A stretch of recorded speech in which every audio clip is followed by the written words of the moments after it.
Ionisation energy क्या होता है? Amount of energy required to remove an electron from outermost shell of isolated gaseous atom.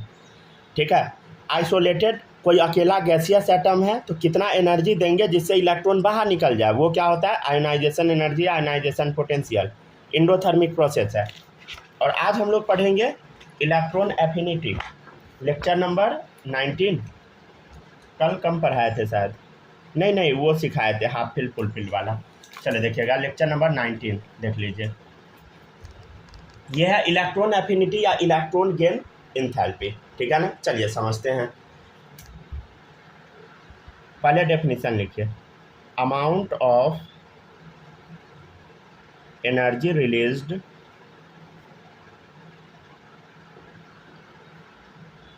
when an electron is added to isolated gaseous atom।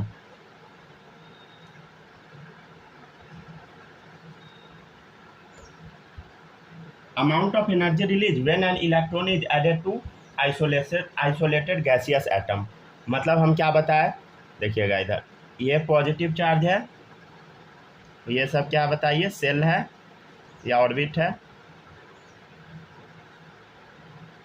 ठीक है, मान लेते हैं इस सेल में आपको एक इलेक्ट्रॉन ऐड कर देना है। इस सेल में क्या करना है बताइए, इलेक्ट्रॉन आपको ऐड करना है।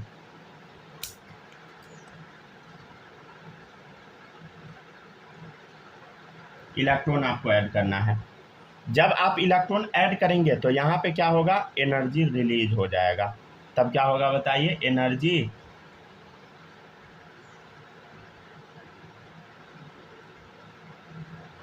रिलीज हो जाएगा। अगर एनर्जी रिलीज हुआ तो कैसा प्रोसेस, एक्सोथर्मिक। ठीक है, इसी को हम बोलते हैं इलेक्ट्रॉन एफिनिटी। क्या बोलते हैं, इलेक्ट्रॉन एफिनिटी। ये जो एनर्जी रिलीज हुआ इसी एनर्जी को क्या बोले हम, इलेक्ट्रॉन एफिनिटी। तो इलेक्ट्रॉन एफिनिटी क्या होता है, अमाउंट ऑफ एनर्जी रिलीज्ड, कितना एनर्जी रिलीज्ड हुआ when an electron is added to isolated gaseous atom. Electron को जब हम आइसोलेटेड गैसियस एटम में ऐड किए तब कितना एनर्जी रिलीज्ड हुआ, वही क्या बताइए, इलेक्ट्रॉन एफिनिटी या इलेक्ट्रॉन गेन एंथैल्पी। समझ गए? आपको कुछ चीज़ याद रखना है, देखिएगा कहीं पर अगर लिखा हुआ एक्सोथर्मिक, एक्सोथर्मिक लिखा रहेगा ना तो वहाँ पे हम ऐसे भी लिख देंगे delta H positive, sorry delta H negative. ठीक है, नेक्स्ट है इंडोथर्मिक, डेल्टा एच पॉजिटिव। ठीक है, एक्सोथर्मिक में डेल्टा एच क्या होता है बता, निगेटिव, इंडो में पॉजिटिव। ठीक है ना,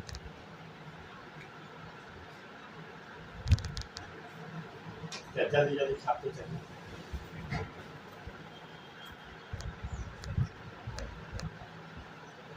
तो एक्सोथर्मिक क्या होता है बता, जिसमें डेल्टा एच निगेटिव हो।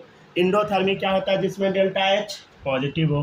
ठीक है, इलेक्ट्रॉन एफिनिटी क्या होता है, जो एनर्जी रिलीज होता है जब हम इलेक्ट्रॉन ऐड करते हैं आइसोलेटेड गैसियस एटम में तब। ठीक है, अच्छा ये जो एटम है ये कैसा होना चाहिए, गैसियस होना चाहिए, कंपल्सरी है, नहीं रहेगा गलत हो गया। चलिए एक एग्जांपल देखिएगा, हम ले लेते हैं बेरिलियम। बेरिलियम का कॉन्फ़िगरेशन आता है सबको 1s2 2s2, राइट। हम क्या करें, इसमें इलेक्ट्रॉन ऐड कर देते हैं। कितना इलेक्ट्रॉन हो गया बता, 3 लाख, सॉरी 3 लाख नहीं रुक जा, क्या लिख दिया, 1 मिनट रुक जा। ठीक है, हो गया, सही है। चलिए लिखते चलिए, एक इलेक्ट्रॉन ऐड कर दिए तो क्या बन जाएगा, Be माइनस बन जाएगा। क्या बन जाएगा बोलो, Be माइनस। यहाँ पे B लगा दीजिए, काम चल जाएगा। ठीक है ना, यहाँ पर अगर आप ध्यान से देखिएगा तो ये देखिए ध्यान से 2s2 है, ये फुली फिल्ड है। ठीक है ना, कैसा है बताइए, फुली फिल्ड है, फुली फिल्ड स्टेबल है, राइट। ठीक है ना, फुली फिल्ड स्टेबल है। थोड़ा समझने का कोशिश कीजिए। देखिए बेरिलियम एटम है, बेरिलियम एटम है, इसमें हम इलेक्ट्रॉन ऐड करवाए, ये फुल स्टेबल है। अगर इलेक्ट्रॉन ऐड करवाए तो बड़ा मुश्किल से ये ऐड कर पाएगा, समझ गया ना। और इस कंडीशन में ये कैसा हो जाएगा, इस कंडीशन में ये हो जाएगा इंडोथर्मिक। कैसा हो जाएगा बता, इंडोथर्मिक। अगर आप फुली फिल्ड स्टेबल में अगर आप इलेक्ट्रॉन ऐड करवाएंगे तो क्या हो जाएगा बताओ, इंडोथर्मिक हो जाएगा, समझ गया ना। तो मतलब इसमें इंडोथर्मिक भी हो सकता है, एक्सोथर्मिक भी हो सकता है। इलेक्ट्रॉन गेन इंथैल्पी एक्सो इंडो दोनों हो सकता है, वो डिपेंड करता है कि कहाँ पे हो रहा है, समझ गया ना। अभी क्वेश्चन इसीलिए करवा देंगे इस टाइप का। अच्छा, इसका यूनिट देखिएगा क्या होता है, इसका यूनिट्स होता है किलो जूल पर मोल, ठीक है, किलो कैलोरी पर मोल। इलेक्ट्रॉन वोल्ट पर मोल, ईवी मतलब इलेक्ट्रॉन वोल्ट, याद है मोल कॉन्सेप्ट में बताए थे, सूख गया क्या ये, हाँ, बीई माइनस कर लीजिएगा, बेरिलियम माइनस। इलेक्ट्रॉन रिमूव करने पे पॉजिटिव चार्ज आता है, ऐड करने पे निगेटिव चार्ज आता है, ठीक है, लिखते चलिए।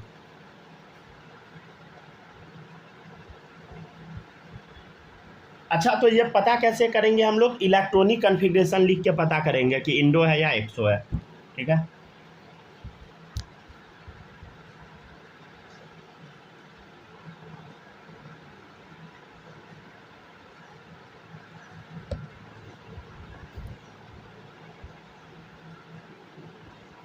हो गया सर, लिख लिया। हो गया, लिख लिया ना। चलिए अब देखिएगा नेक्स्ट। सूरज हो गया कॉपी, हो गया ना। चलिए अब देखिएगा नेक्स्ट है,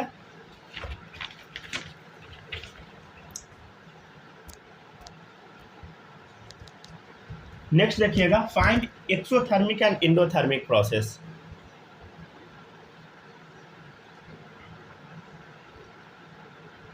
find exo and endothermic process.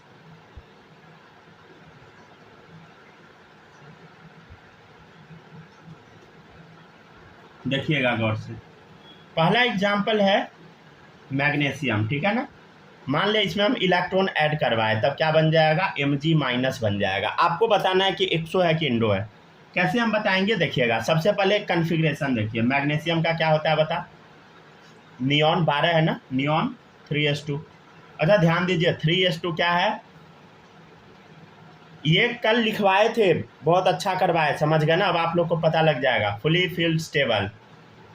अब अगर ये फुली फिल्ड स्टेबल है तो अगर इसमें हम इलेक्ट्रॉन क्या कर दिए बोलो, ऐड कर दिए, ऐड, इसमें कोई दिक्कत नहीं है। फुली फिल्ड स्टेबल है, इसमें हम इलेक्ट्रॉन ऐड कर दिए, Mg माइनस बना दिए। लेकिन ये बनाना इतना आसान नहीं है, बहुत ज़्यादा एनर्जी लग जाएगा भाई, मतलब ये इंडोथर्मिक प्रोसेस है। क्यों एनर्जी लगेगा, क्यों एनर्जी लगेगा, क्योंकि स्टेबल चीज़ में आप इलेक्ट्रॉन कैसे ऐड कीजिएगा, जो स्टेबल है उसको आप कैसे इलेक्ट्रॉन दीजिएगा, पॉसिबल नहीं है। जैसे एग्जाम्पल है, मतलब इंडो मतलब हीट बहुत देना पड़ेगा, हीट निकलेगा नहीं, समझ गया ना। क्या इलेक्ट्रॉन गेन इंथैल्पी इंडोथर्मिक है, एक्सोथर्मिक है, दोनों है, समझ गया ना। पता कैसे लगेगा, अरे कंडीशन के हिसाब से। जैसे मान लीजिए नोबेल गैस है, उसको हम इलेक्ट्रॉन दे रहे हैं, Na माइनस बना दिए। अब बताइए ये क्या है, नियॉन क्या बता, नोबेल गैस है, इलेक्ट्रॉन दे रहे, क्या ये इलेक्ट्रॉन लेना चाहेगा, नहीं। अगर इलेक्ट्रॉन ऐड कराएंगे तो बहुत एनर्जी देना पड़ेगा फोर्सफुली, इंडोथर्मिक। तीसरा देखिएगा, ऑक्सीजन है, इलेक्ट्रॉन दिए, क्या बनाएगा, O माइनस। कैसा प्रोसेस, देखो गौर से, ये होगा आपका एक्सोथर्मिक प्रोसेस, ठीक है ना। कॉन्फ़िगरेशन बता ऑक्सीजन का, हीलियम 2s2 2p4, ठीक है ना। ये एक्सो क्यों हुआ, क्योंकि ये क्या था बताइए, क्या स्टेबल है, नहीं स्टेबल जो नहीं है, इलेक्ट्रॉन दीजिएगा तो खुश हो जाएगा, खुश हो जाएगा तो एनर्जी रिलीज कर देगा। अरे जो स्टेबल है वो प्रॉब्लम करता है, जो नहीं है स्टेबल उसको कोई मतलब नहीं, वो तो खुश हो जाता है।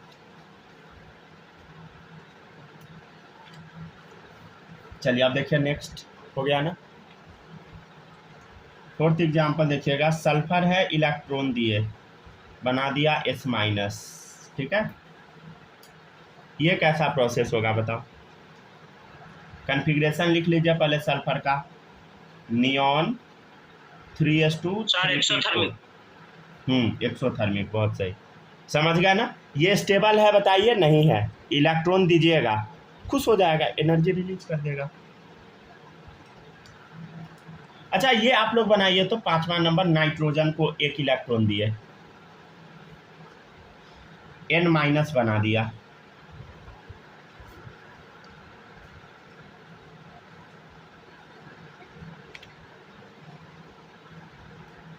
कल जो बताए थे हाफ फील्ड स्टेबल, वो सारा काम देगा अभी, समझ गए ना, इसलिए बताए थे।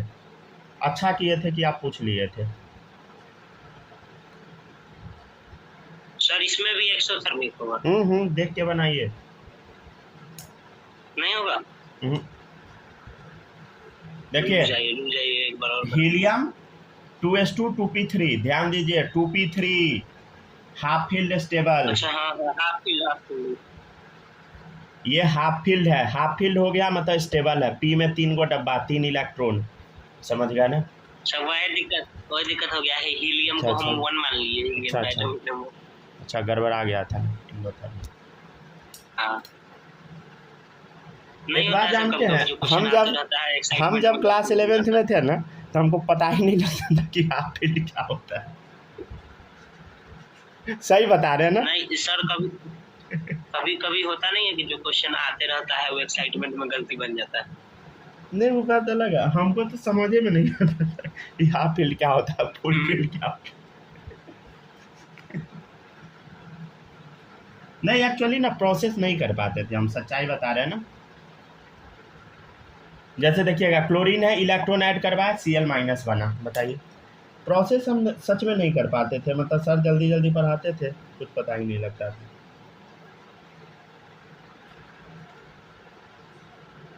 और यहाँ भी ऐसा होता होगा कि 4 में से कुछ बच्चे को आता होगा समझ में, कुछ के नहीं, समझ गया ना, ऐसा होता है। लेकिन जिसको नहीं समझ में आता हो बेचारा शर्म के मारे बताता ही नहीं है।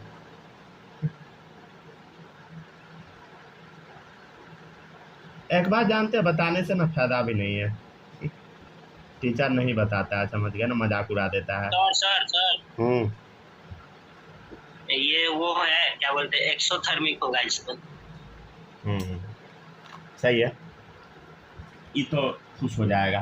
देखिएगा क्या होगा, नियॉन 3s2 3p5, अरे भाई इसको इलेक्ट्रॉन मिल जाएगा तो नाचने लगेगा, समझ गया, हाईली एक्सोथर्मिक।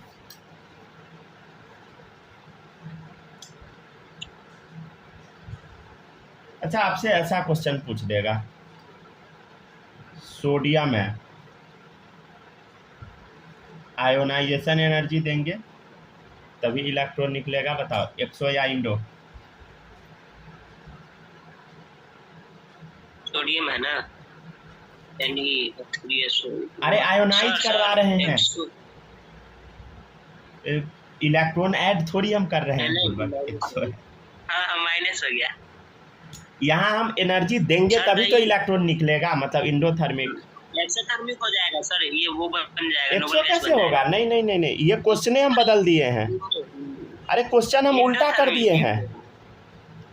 हम मालूम है, ये सारा जो क्वेश्चन है ये कैसा है, जो अभी पढ़ाए हैं टॉपिक, इलेक्ट्रॉन ऐड कर रहे थे तो एनर्जी निकल रहा था या एब्जॉर्ब हो रहा था। यहाँ क्या है, इलेक्ट्रॉन हम बाहर निकाल रहे हैं तो ऑब्वियसली एनर्जी तो देना ही पड़ेगा ना, तो ये तो हमेशा इंडो हो जाएगा। ये दोनों इंडो। ये भी क्या है, आयोनाइजेशन एनर्जी देंगे, इसमें भी आयोनाइजेशन एनर्जी देंगे।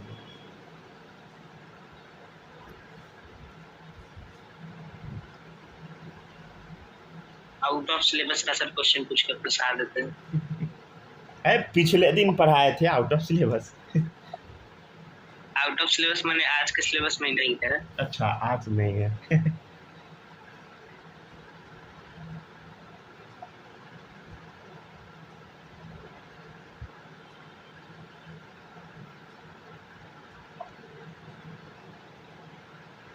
क्या बोले हम, बच्चा तो क्लास छोड़ देता है, गड़बड़ा देता है सब।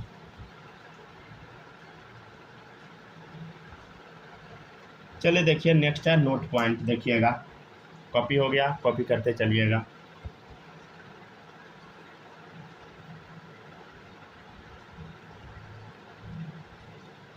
हम एक चीज़ आपको बताते हैं ना, एक चीज़ देखिएगा, पॉली निगेटिव आयन जानते हैं, पॉली निगेटिव आयन, रुक जाइए समझाते हैं, देखिएगा बताते हैं तब समझिएगा। देखिए फॉर एक स्टेटमेंट लिखिए पहले, फॉर पॉलीनिगेटिव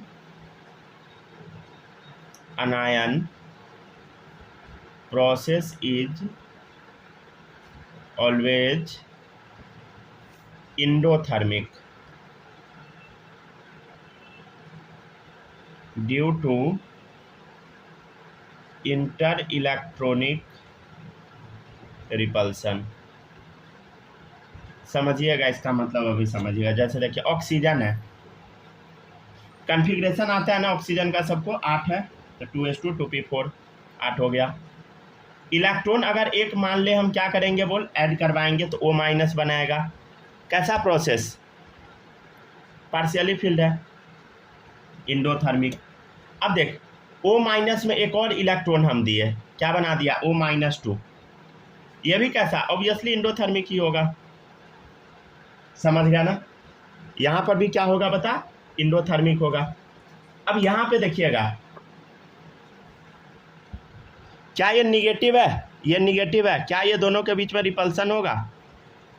अरे भाई निगेटिव चार्ज इलेक्ट्रॉन के बीच में रिपल्सन होगा, होगा। पढ़ लीजिए, फॉर पॉलीनिगेटिव अनायन, ठीक है ना। पॉलीनिगेटिव अनायन क्या होता है उसका थोड़ा नाम लिख लीजिए, पॉलीनिगेटिव अनायन का नाम, रुक जाइए लिख देते हैं कुछ कुछ। जैसे देखिएगा उसका एग्जाम्पल होता है S-2 N-3 O-2 P-3 etcetera, ये सब क्या पॉलीनिगेटिव अनायन। मतलब निगेटिव चार्ज जिसमें एक से ज़्यादा रहता है, जैसे 2 3 माइनस, मतलब 2 है 3 है 2 है 3 है 4 है, तो ये सब क्या पॉलीनिगेटिव अनायन, ठीक है ना। 9th क्लास में इसका डेफिनेशन भी था, जिस पे एक से ज़्यादा चार्ज रहता है, समझ गया ना, 2 3 ऐसा, उसी को पॉलीनिगेटिव बोलते हैं।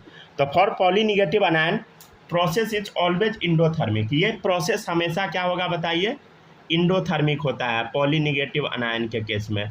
For polynegative anion process is always endothermic, क्यों होता है, due to inter electronic repulsion, ये दोनों इलेक्ट्रॉन आपस में रिपल्सन करने लगता है। अब रिपल्सन करवाना है, फोर्सफुली आप इलेक्ट्रॉन ऐड करवाइएगा तो क्या होगा, बहुत एनर्जी देना पड़ेगा, इसलिए इंडोथर्मिक हो जाता है। दोनों के बीच में रिपल्सन चल रहा है, आप फिर भी इलेक्ट्रॉन ऐड करवाना चाह रहे हैं तो दिक्कत है ना, इलेक्ट्रॉन थोड़ी ऐड करना चाहेगा, समझ गया ना।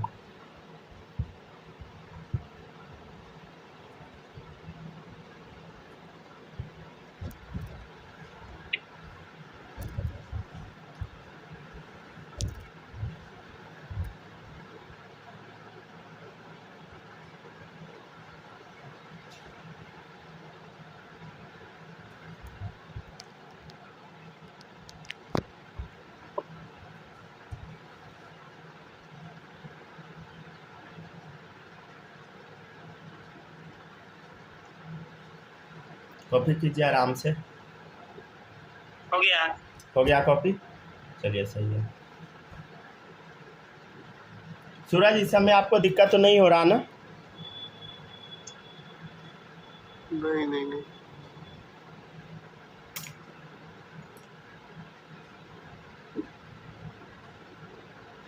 हेलो हेलो, चलिए ठीक है, अब आगे बढ़ते हैं, देखिएगा नेक्स्ट।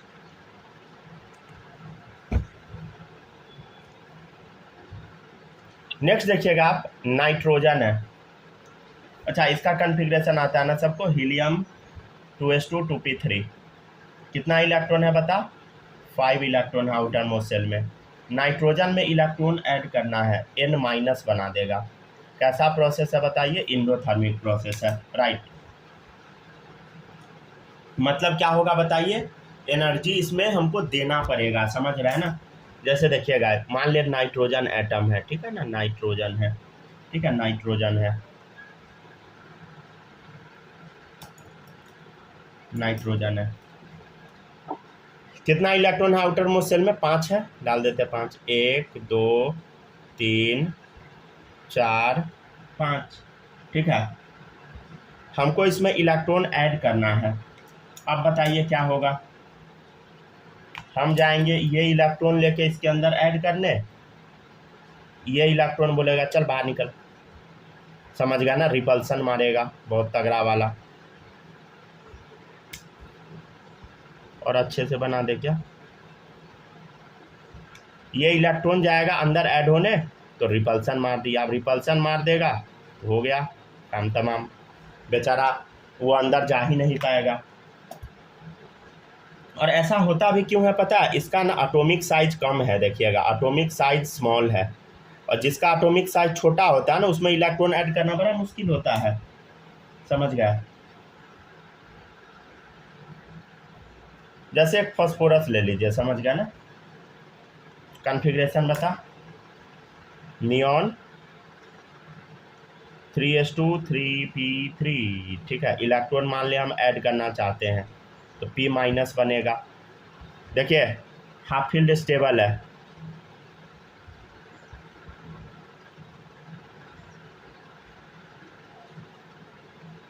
तो एक सेकेंड रुकिएगा, इसमें थोड़ा सा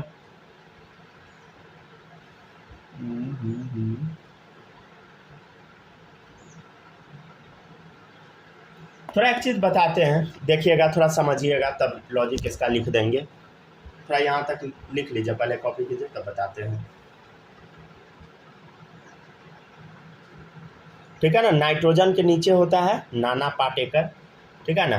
अच्छा एक बात बताइए, क्या ये बड़े साइज का होगा? नाइट्रोजन के नीचे है तो ऑब्वियसली इसका आउटर मोस्ट सेल क्या होगा? बड़े साइज का होगा। हालांकि इसमें भी कितना इलेक्ट्रॉन है बताइए? आउटर मोस्ट सेल में 5 ही इलेक्ट्रॉन है।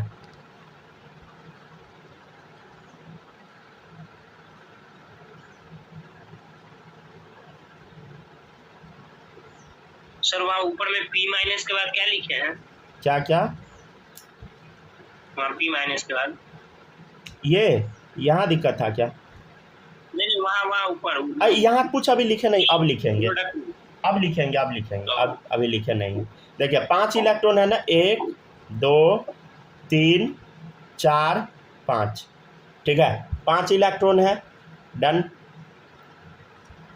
लेकिन इसका एटॉमिक साइज क्या है बताइए? बड़ा है, एटॉमिक साइज मोर है। देखिएगा थोड़ा अभी उल्टा पुल्टा होगा फिर से।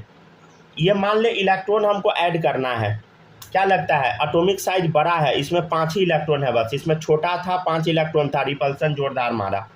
लेकिन मान ले इसको अगर हम इसमें ऐड करने का कोशिश करेंगे तो ये इलेक्ट्रॉन क्या बहुत हेवी रिपल्सन मारेगा? नहीं मारेगा हेवी रिपल्सन, क्योंकि ये तो बहुत दूर दूर पे है ना।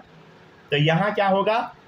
वेरी लेस रिपल्सन होगा। क्या होगा बताइए? रिपल्सन बहुत ज़्यादा कम होगा। रिपल्सन क्या है बताइए? बहुत कम होगा। मतलब इलेक्ट्रॉन हम इसमें हम इलेक्ट्रॉन ऐड कर सकते हैं। अगर इलेक्ट्रॉन ऐड कर दिए तो हल्का एनर्जी इसमें निकल ही जाता है। ध्यान दीजिए, ये हाफ फील्ड स्टेबल है, फिर भी इलेक्ट्रॉन ऐड करवा लिया और एनर्जी एक्चुअली यहाँ पे ज़्यादा लग जाता है। इंडोथर्मिक होना था लेकिन एक्सोथर्मिक हो गया, लेकिन एनर्जी बहुत नहीं निकलेगा, एकदम हल्का निकलेगा। तो ये याद आप रख सकते हैं, amount of heat released is very less, ठीक है ना? समझ गया ना? मतलब ये छोटे साइज का है, ये बड़े साइज का है। छोटे साइज का इलेक्ट्रॉन जब ऐड करवाया रिपल्सन जोरदार हो गया। ये बड़े साइज का है, इलेक्ट्रॉन ऐड करने दिया, समझ गया ना? यहाँ पर हीट रिलीज बहुत कम हुआ, समझ गया ना? तो सर मतलब ऐसा हो सकता है क्या कि एटॉमिक साइज बड़ा होगा तो रिपल्सन कमते जाएगा?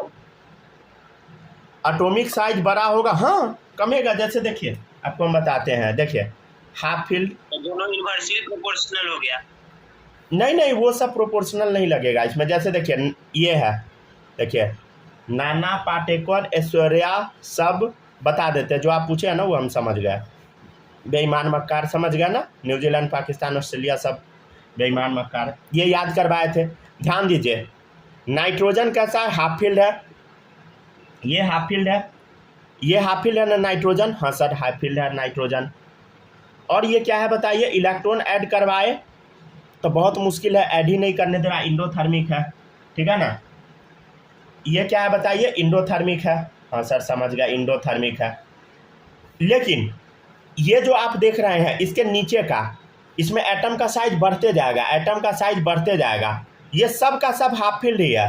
देखिए इधर गौर से, ये सब का सब जब ऊपर से नाना पाटेकर ऐश्वर्या सब बेईमान मकार, तो सबका सब हाफ फील्ड ही होगा, सबका सब हाफ फील्ड ही होगा।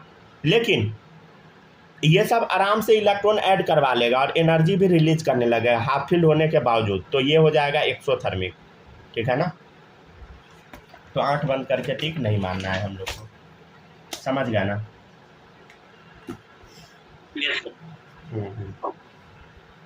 ये बहुत इंपॉर्टेंट बात बताएं, समझ गया ना। सूरज ये समझ आया आपको अभी जो बताइए? आ गया ना। चलिए इसका भी ट्रेंड होता होगा हर ब्लॉक में हाँ के साथ। एक सेकेंड, हाँ बोलिए फिर से। इसका भी ट्रेंड होता होगा हर ब्लॉक में अलग अलग एक्सेप्शन के नहीं नहीं, एक वो नहीं होता, पहला वाला जो होता है ना वो इंडो हो जाएगा। ठीक है, अब बाद वाला 100 होने लगता है साइज बढ़ने के कारण, समझ गया ना। और ये सिर्फ हाफ फील्ड पे अप्लाई होता है, तो हाफ फील्ड वाला है ही कितना, कम ही है ना। 7। तो जो ये था हाफ फील्ड वाला मेन यही है, तो ये पूरा लिखवा दिया, हो गया। यही हुआ ट्रेंड ना, यही कुछ क्या? हाँ ट्रेंड यही हुआ वो। चल एक बार रुक जाइए, इसका नाम स्टेटमेंट भी लिखवा देते हैं। स्टेटमेंट क्यों लिखवा देते हैं? ये काम देगा, कहीं आप भूल जाइएगा कुछ समय बाद, रुक जाइए हम लिखवा ही देते हैं स्टेटमेंट। जब P माइनस का फॉर्मेशन कैसा बताइए? एक्सोथर्मिक। गलती से आप इंडो मार दीजिएगा ये देख के कि हाफ फील्ड स्टेबल है, तो ऐसा गलती नहीं होना है, समझ गया ना। मतलब आप कुछ समझे कि केमिस्ट्री बड़ा सेंसिटिव सब्जेक्ट है। जो थ्योरी हम आपको पढ़ाएंगे वो थ्योरी कुछ देर में हम गलत कर देंगे, बोलेंगे कि ये इसका एक्सेप्शन प्रेजेंट है, देखो तो इस टाइप का होने लगेगा, समझ गया ना। तो इसका सॉल्यूशन क्या है? बार बार पढ़ना, एक ही चीज़ को बार बार पढ़ते जाना, समझ गया ना, ताकि याद ही हो जाए, समझ गया ना। चलिए देखिएगा, लिख देते हैं formation of P minus ion is exothermic, समझ गया ना। एक्सोथर्मिक है, क्यों है बताइए? क्योंकि एटम का साइज ज़्यादा है, because atomic size of phosphorus is large, due to which incoming electron, जो इलेक्ट्रॉन आएगा उसमें कम रिपल्सन फेस करेगा, incoming electron faces less repulsion, और एनर्जी रिलीज हो जाएगा, समझ गया ना। And energy is released, right. But इतना एनर्जी नहीं निकलेगा जितना कुछ इफेक्ट करे, but amount of energy released is very less, right, very less. जो एनर्जी रिलीज हुआ बहुत कम हुआ, बिकॉज स्टेबिलिटी ऑफ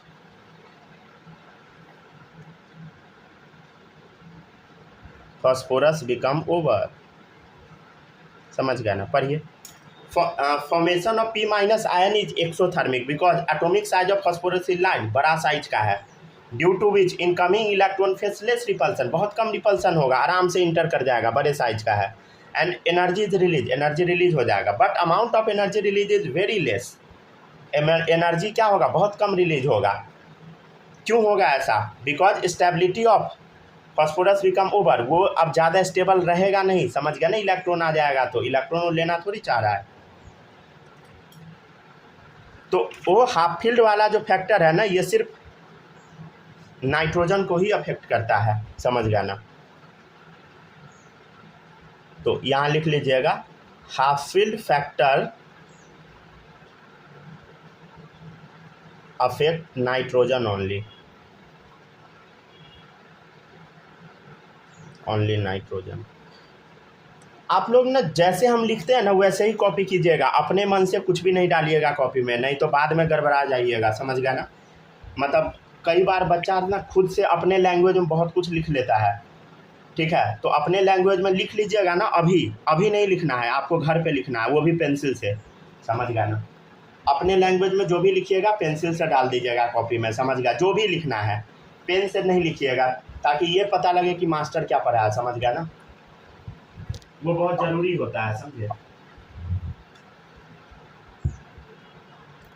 क्योंकि कई बार हम लोग जब खुद से लिखते हैं तो गलती लिख लेते हैं, समझ गए, ऐसा सच में होता है, समझ गए, मेरे साथ हो रखा है कई बार, इसलिए हम बता रहे हैं आपको। खुद से लिख दिए, कुछ लिख दिए, पता लगा उसमें आधा गलती है, और जब और ज़्यादा आपको समझ आने लगेगा तो वहाँ पे आप कंफ्यूज हो जाइएगा। तब लिख लिए सर? हो गया, लिख लिए ना? चलिए, ठीक हो। क्या बालक, आप तो सोच रहे हैं सर आज तक तो हम कभी कॉपी खोलते ही नहीं है। खोल लेते हैं। चलिए ठीक है।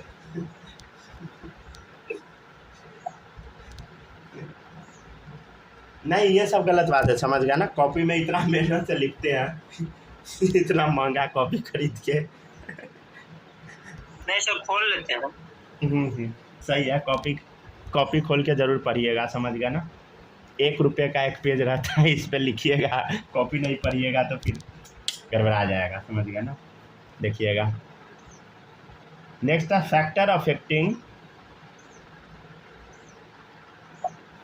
Electron affinity.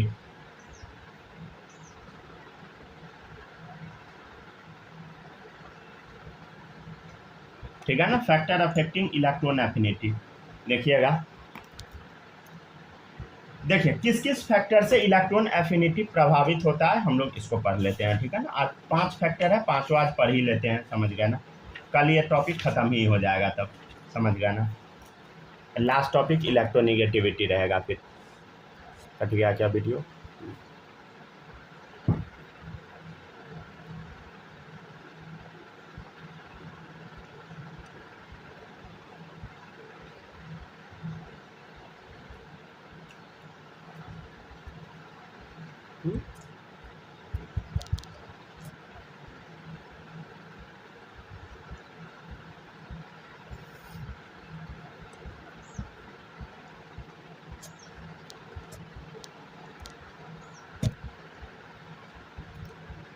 देखिएगा, पहला जो टॉपिक है इसमें वो थोड़ा समझने का कोशिश कीजिएगा, ठीक है ना? देखिएगा गौर से, कहाँ हम नीचे लिख दे क्या? नहीं तो लिखते चले, यहाँ से लिख देते हैं। देखिएगा, 3 लाइन में लॉजिक लिखेंगे। इलेक्ट्रॉन एफिनिटी ना डायरेक्टली प्रोपोर्शनल होता है जेड इफेक्टिव का। आप बोलिएगा कैसे होता है, तो थोड़ा बताइए। देखिए, सोडियम है, ठीक है, इसको अगर हम इलेक्ट्रॉन देते हैं क्या होगा? ले लेगा, तो क्या बन जाएगा? Na+ बनेगा। इसको इलेक्ट्रॉन देते हैं, ले लेगा खुशी खुशी। Na+2 है, Na+2 बनेगा, ठीक है ना? अब Na+2 को, नहीं तो इधर लिख देते, गंदा लग रहा है देखने। हाँ, Na+2 है। अब देखिए इधर ये प्लस है, समझ रहे हैं कुछ आप? ये प्लस है और ये इलेक्ट्रॉन माइनस है। क्या होगा? दोनों के बीच में अट्रैक्शन हो जाएगा भाई, जोरदार अट्रैक्शन, राइट? तो समझने का कोशिश कीजिए। जैसे जैसे पॉजिटिव चार्ज बढ़ते जाएगा वैसे वैसे इलेक्ट्रॉन और पॉजिटिव के बीच में अट्रैक्शन बढ़ेगा। देखिए, 2 पॉजिटिव है, 1 इलेक्ट्रॉन है, खींच लेगा, ये भी खींचेगा। मतलब क्या हम बोले? पॉजिटिव चार्ज ज़्यादा है, पॉजिटिव चार्ज ज़्यादा है, इलेक्ट्रॉन तेज़ी से ऐड होगा। इसमें क्या है? पॉजिटिव चार्ज ज़्यादा है, इलेक्ट्रॉन तेज़ी से ऐड होगा, ठीक है? पॉजिटिव चार्ज ज़्यादा है तो इलेक्ट्रॉन तेज़ी से ऐड होगा, मोर एनर्जी रिलीज होगा। क्या होगा बताइए? मोर एनर्जी रिलीज्ड होगा, ठीक है? समझ गया ना? मतलब क्या हो रहा है बताइए? तो जैसे जैसे पॉजिटिव चार्ज बढ़ रहा है, जैसे जैसे पॉजिटिव चार्ज बढ़ रहा है वैसे वैसे जल्दी जल्दी इलेक्ट्रॉन को खींच लेगा। तो इलेक्ट्रॉन एफिनिटी क्या होता था? इलेक्ट्रॉन को जब हम आउटर मोस्ट सेल में डालते थे तो एनर्जी जो रिलीज होता था, समझ गए? तो अगर अच्छा वाला अट्रैक्शन होगा तो ज़्यादा एनर्जी रिलीज हो जाएगा, मतलब इलेक्ट्रॉन एफिनिटी बढ़िया है। जेड इफेक्टिव इसका ज़्यादा है ना, पॉजिटिव चार्ज का जेड इफेक्टिव ज़्यादा है, देखिए जेड इफेक्टिव बढ़ते जाता है ना जैसे जैसे पॉजिटिव चार्ज बढ़ता है, याद है। जेड इफेक्टिव बढ़ना मतलब आप समझ पा रहे हैं, कुछ याद आ रहा है? देखो इधर जेड इफेक्टिव बढ़ना मतलब देखो जेड इफेक्टिव क्या होता है, याद है ना। पॉजिटिव चार्ज इलेक्ट्रॉन को कितने अच्छे से खींच पाता है, तो ये ज़्यादा अच्छे से खींच पाएगा Na+2 वाला, ज़्यादा अच्छे से इलेक्ट्रॉन को आउटर मोस्ट सेल के इलेक्ट्रॉन को खींच पाएगा, समझ गए। और ये जल्दी जाना भी चाहता है इलेक्ट्रॉन, समझ गया। तो दोनों डायरेक्टली प्रोपोर्शनल। तो जो हम बोले सब लिख देते हैं, देखिएगा। एज पॉजिटिव चार्ज इंक्रीजेज, जैसे जैसे पॉजिटिव चार्ज बढ़ रहा है, as positive charge increases Z effective also increases. Z effective भी क्या होगा बताइए, बढ़ जाएगा। क्यों? ड्यू टू, अब क्यों बढ़ा ये आपको बता दिए। ड्यू टू विच, अब इससे होगा क्या, due to which attraction on incoming electron, जो इलेक्ट्रॉन आने वाला है वो बढ़ जाएगा। देखिए अट्रैक्शन बढ़ गया इस इलेक्ट्रॉन पे। एंड क्या होगा बताइए, and more energy is released.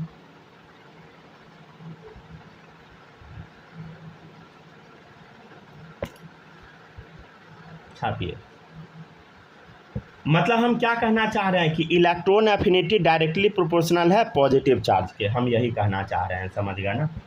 मतलब सेकेंड पॉइंट क्या है बताइए, electron affinity directly to the positive charge. जब पॉजिटिव चार्ज का डायरेक्टली है तो निगेटिव का इन्वर्सली होगा। लिख जल्दी से सब।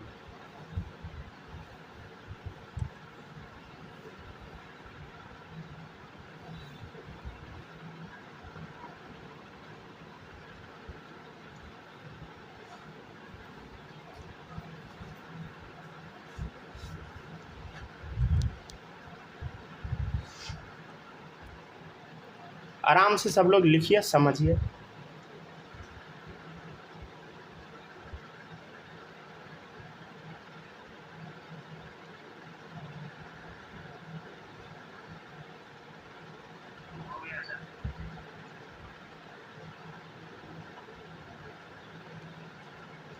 हो गया, छाप लिए।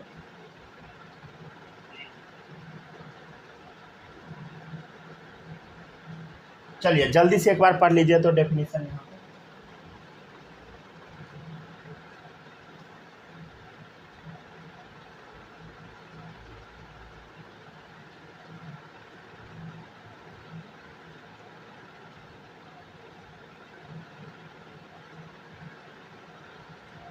चलिए देखिएगा,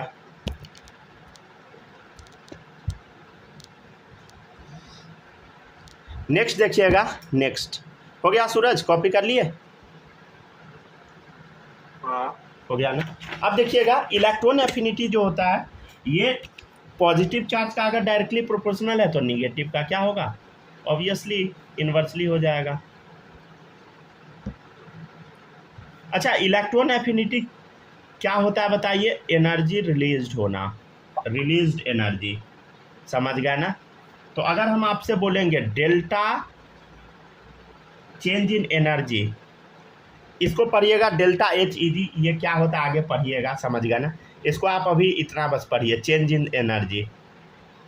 चेंज इन एनर्जी क्या होता है थोड़ा समझिएगा, एनर्जी ऑफ प्रोडक्ट, ये बस हल्का सा हम बता देते हैं, ये थर्मोडायनामिक्स में आपको सिखाएंगे हम, माइनस एनर्जी ऑफ रिएक्टेंट।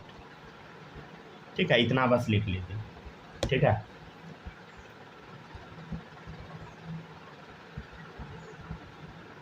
मतलब हम ये कहना चाह रहे हैं, जैसे मान लिया ऑक्सीजन एटम है तो इलेक्ट्रॉन ऐड किए तो ये क्या है बता, रिएक्टेंट है, ठीक है। और तो क्या बनेगा, O- बनेगा, तो ये क्या है बता, प्रोडक्ट है, समझ गया ना।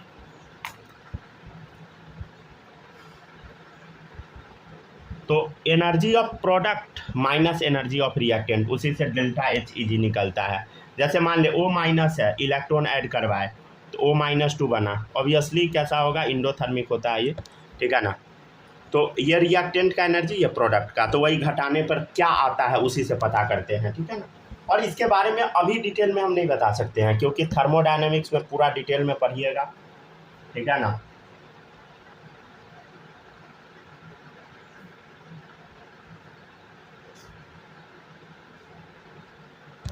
अब देखिएगा एक चीज़ और, इलेक्ट्रॉन एफिनिटी का एक ऑर्डर बताते हैं। देखिएगा NS का ज़्यादा होता है NP का, ND NF का सबसे कम, उससे ज़्यादा इसका।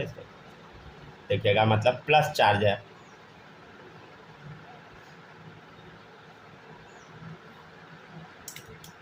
देखिए आपको क्या करना है, मान लो ये है SPDF, ठीक है, ये सबसेल है।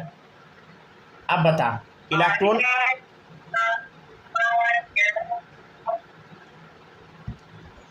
देखिए अब इधर इलेक्ट्रॉन ऐड करना कहाँ पे मुश्किल है, कहाँ पे एनर्जी ज़्यादा रिलीज होगा ये बताइए ना। देखिए एस सबसेल जो है, एस सबसेल इज क्लोजर, नहीं तो रुक जाइए, ऐसे लिखिए, एस सबसेल है क्लोजर टू न्यूक्लियस, ठीक है। So attraction on electron in it is more. देखिए अगर मान लेते हैं हम एस वाले में इलेक्ट्रॉन डालें, तो एस तो पॉजिटिव के बगल में है, उस इलेक्ट्रॉन को ये क्या करेगा, न्यूक्लियस अपने पास जोर से खींच लेगा, समझ गए ना, और ज़्यादा एनर्जी रिलीज करा देगा। मतलब NS में इलेक्ट्रॉन एफिनिटी ज़्यादा होगा, मतलब एनर्जी रिलीज ज़्यादा होगा अगर हम ऐड करवाएंगे NS वाले में। तो क्यों होगा बताओ, क्योंकि ये नज़दीक में है तो जल्दी से लेगा और एनर्जी रिलीज कर देगा। तो S subshell is closer to nucleus, so attraction on electron is more and released energy is more, right, ठीक है।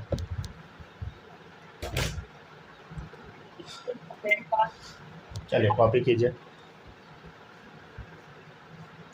मतलब अगर आप NS में इलेक्ट्रॉन ऐड कीजिएगा तो एनर्जी रिलीज ज़्यादा होगा, इसमें कम कम कम और कम, समझ गया ना। क्यों होगा, क्योंकि इसमें जैसे आप इलेक्ट्रॉन डालिएगा पॉजिटिव चार्ज खींच लेगा अच्छे से और एनर्जी रिलीज हो जाएगा।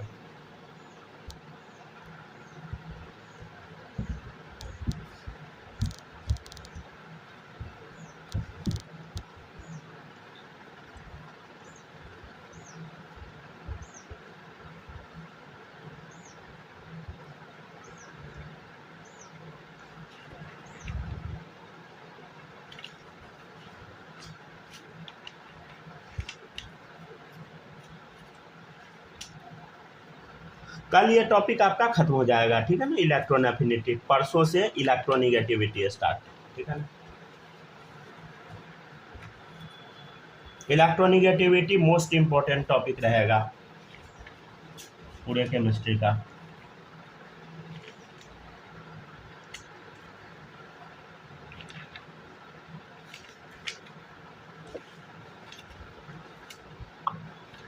ठीक है, चलिए अब आगे बढ़ते हैं।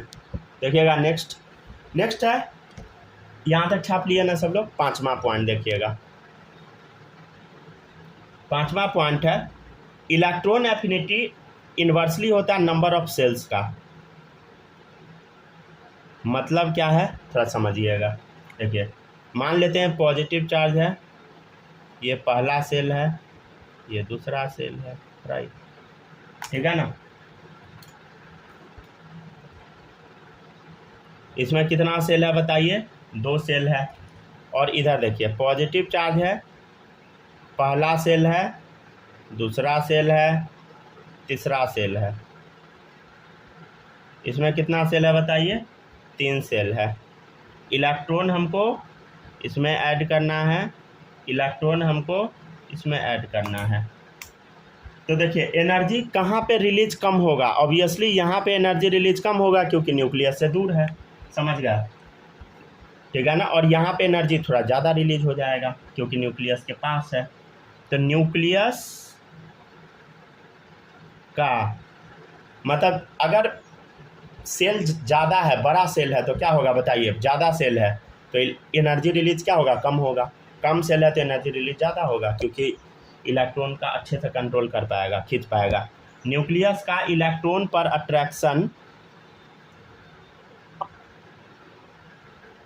न्यूक्लियस का इलेक्ट्रॉन पर अट्रैक्शन ज़्यादा होगा किसमें, छोटे वाले में, तो एनर्जी रिलीज क्या होगा बताइए, एनर्जी रिलीज्ड ज़्यादा होगा, ठीक है ना। यहाँ पे ज़्यादा एनर्जी रिलीज होगा तो इलेक्ट्रॉन एफिनिटी क्या है बताइए, यहाँ पे ज़्यादा है और यहाँ पे कम है, इसका लॉजिक लिख दिए, ठीक है ना।